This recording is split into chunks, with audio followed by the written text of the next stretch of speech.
My forever loving Mamang Ayo, your love has taught me how to be strong, gentle, and kind. You are my greatest role model and I'm so blessed to be your daughter.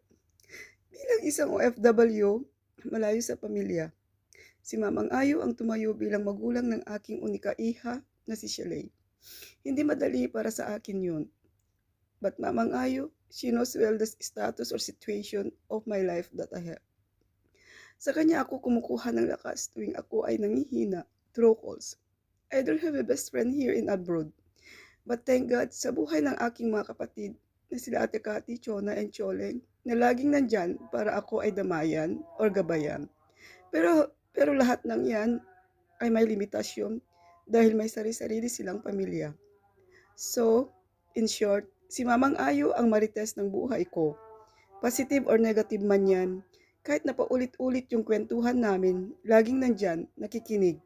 Kaya yung nalaman ko na wala na siya, grabe yung impact sa akin. Dahil siya yung kadit ko tuwing off ko. Bilang anak, marami ding mali sa buhay ko. Pero never siya nagalit. Sasabihin niya lang, pray, at matatapos din yan. Ang pagmamahal ni Mamang Ayo sa kanyang pamilya, simula anak hanggang grandchildren, ay pantay-pantay. Magaling siya mag-balance. At doon ako saludo sa kanya. Hindi mo ramdaman na may special treatment bawat isa sa amin. But of course, iba si Kuya Chito. So, gusto ko lang i-booking ng konti si Mamang Ayo. Nagagalit lang si Mamang Ayo pag pinapakialaman mo yung kanyang lalaban kasi yun ang paborito niyang ginagawa.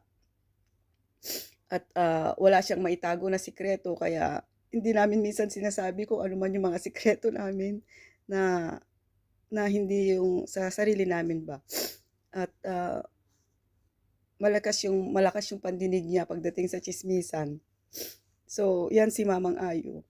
So, hindi ko nahabaan, accept the reality at ito yung buhay na binigay ng ating Panginoong Diyos. Mamang Ayo, thank you for everything.